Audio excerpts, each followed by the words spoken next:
Semana esvaziada em Brasília, com viagens internacionais, porém a política continua em alta. Começa agora Brasília Já.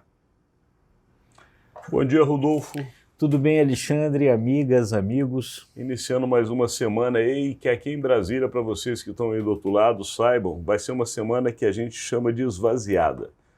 Porque tem uma viagem internacional, uma viagem, na verdade, de Estado, porque o presidente da República do Brasil, tradicionalmente, desde Oswaldo Aranha, quando foi formada a Organização das Nações Unidas, abre a reunião anual, e o presidente Lula está em Nova York justamente por esta razão e levou como convidados os presidentes da Câmara, Arthur Lira, e do Senado, Rodrigo Pacheco, além de outros parlamentares e políticos. Isso significa que votação no Congresso não terão. Pode até ter uma sessão plenária, mas decisões importantes ficam para depois. O que tem ainda em Brasília nessa semana que chama atenção, mas temos ainda que esperar chegar o dia, é votações, aliás, decisões, melhor dizendo, no Supremo Tribunal Federal. E a gente inicia essa semana com, entre aspas, pouco assunto, mas com uma entrevista que faz a política pensar bem, né, Rodolfo?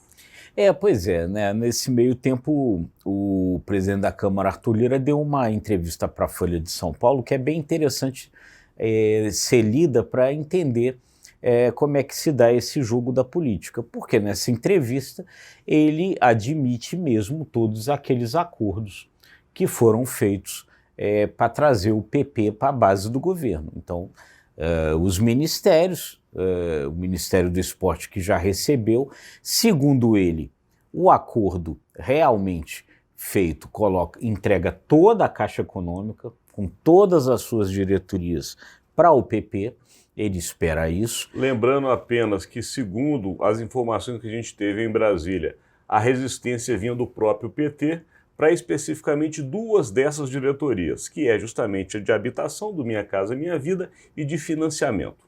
Só para esclarecer. Então, segundo ele, o acordo fechado é nesse sentido. Um acordo que dá também a Fundação Nacional de Saúde para os republicanos, além do ministério que os republicanos teve, o Portos e Aeroportos. Aí, em contrapartida, o que diz o Arthur Lira? O Arthur Lira diz que isso significa, segundo ele, que PP e republicanos foram de fato para a base do governo. E estima que hoje o governo teria uma base que é relativamente confortável, em torno de 350 deputados. Vamos explicar isso melhor um pouco para quem está do outro lado. A gente tem que lembrar que PP, Republicanos, União Brasil, enfim, esses partidos que a gente convencionalmente apelidou de Centrão, eles sempre, na sua história, votam com o governo, com os governos. Por quê? Por uma questão muito simples. É o tipo de parlamentar que vive da verba orçamentária para fazer política nos seus municípios ou estados. Quem libera dinheiro é o governo, independente de se você goste ou não goste dele.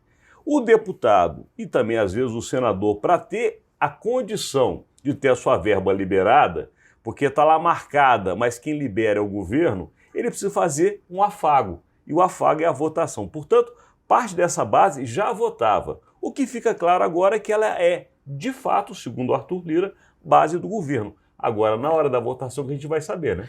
Na hora da votação a gente vai saber. Porque, na verdade, é isso, né? Como bem explicou o Alexandre, é uma base formada na base do toma lá da cá. Ou seja, ela é base desde que, em contrapartida, o governo destine cargos e verbas. Então, se isso não acontecer, os votos não aparecem. Se isso acontecer, os votos ficam garantidos. Então, é isso.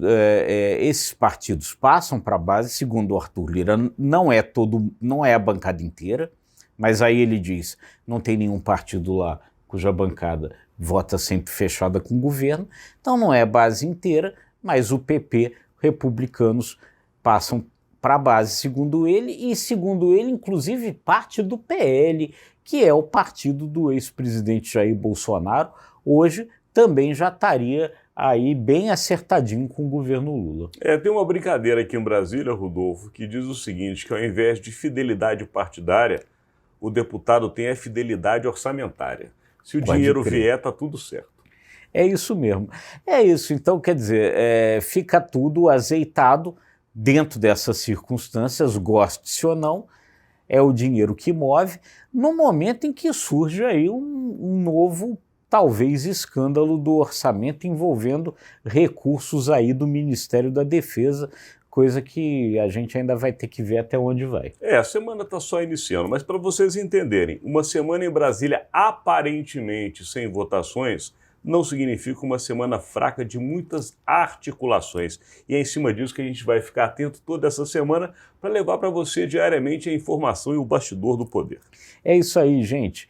Vamos lá, se você gostou, curta, compartilhe, se inscreva nos nossos canais. Obrigado e até amanhã. Até amanhã.